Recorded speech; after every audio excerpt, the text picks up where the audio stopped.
যদি কারোর সন্তান মারা যায়, ছোট বাচ্চা মারা যায়, নবী করিম সাল্লাল্লাহু আলাইহি সাল্লামের হাদিসের আলোকে তার জন্য দুটি সুসংবাদ আছে। কয়টি সুসংবাদ? দুটি সুসংবাদ আছে।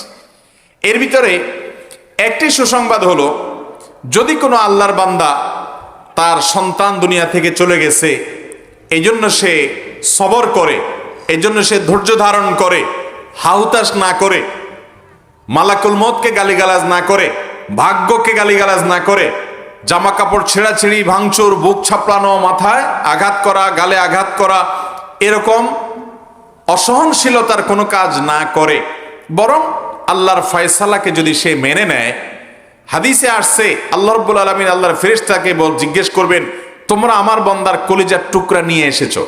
সাহাবীরা বলল, হ্যাঁ আল্লাহ।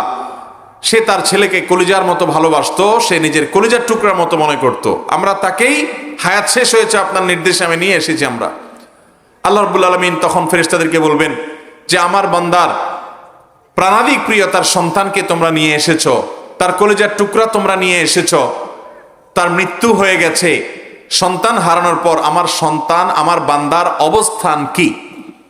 তখন ফেরেশতারা কোন কোন নেককার বান্দা যারা সবর করতে পারেন, যারা আল্লাহর ফয়সালা রাজি থাকেন, তাদের ব্যাপারে ফেরেশতারা বলবে, আল্লাহ আপনার বান্দা আপনার ফয়সালায় সন্তুষ্ট হয়ে বলেছে, আল্লাহ দিয়েছেন, তিনি আবার নিয়েছেন, অতএব আমি আল্লাহর এই সিদ্ধান্তকে স্বাগতম জানাই, আমি আল্লাহর এই সিদ্ধান্তে সন্তুষ্ট, আমি রাজি বিল কাজা, আল্লাহর এই ফয়সালা সন্তুষ্ট হয়ে গেছি, সেজন্য আলহামদুলিল্লাহ বললাম।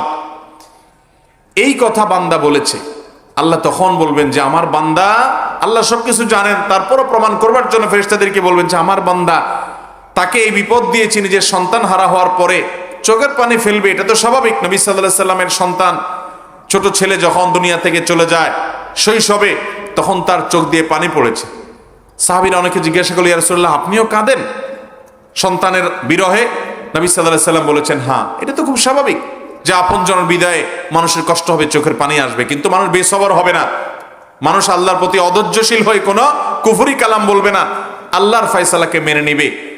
নবী সাল্লাল্লাহু আলাইহি সাল্লামের এই হাদিসে বলছে, আল্লাহ তাআলা তখন ফেরেশতাদেরকে বলবেন, আমারে বান্দা যেহেতু সবর করেছে, তোমরা সাক্ষী থাকো, আমি তাকে জান্নাতে একটা প্রাসাদ দিব, যেটার নাম হলো বাইতুল হামদ বা প্রশংসার ঘর।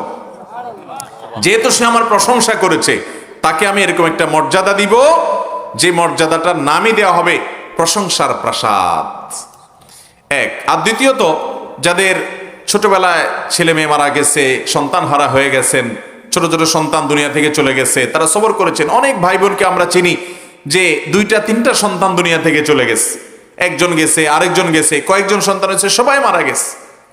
আল্লাহরে বান্দা বান্দিরা যদি সবর করতে পারেন, যদি ধৈর্য ধারণ করতে পারেন, এই সন্তানের সাথে সাক্ষাৎ তো হবেই হবে। সেই সাথে নবী রাসূলুল্লাহ সাল্লাল্লাহু আলাইহি ওয়াসাল্লামের হাদিস থেকে আমরা জানি যে এই সন্তান কিয়ামতের দিন তার এই বাবা মায়ের জন্য সুপারিশ করবে আল্লাহর কাছে। আল্লাহ তাআলা আমাদেরকে বিপদে ধৈর্য ধারণ করার তৌফিক দান করুন। অনেক সন্তান বেঁচে থেকে আপনার জীবনে যা অর্জন হবে, আল্লাহ তাআলা তাকে যদি নিয়ে যান, আপনার জীবনে তার চেয়ে বেশি লাভ অর্জন হতে পারে। এজন্য ঈমানদার কোনো বিপদে অস্থির হবে না, আমি যেটাকে বিপদ মনে করছি সেটা আমার জন্য নেয়ামত হতে। অতএব যাদেরকে আল্লাহ তাআলা এই পরীক্ষায় ফেলেছেন যে সন্তান দুনিয়া থেকে চলে গেছে, আল্লাহ তাআলা তাদেরকে সবর করার তৌফিক দান করুন।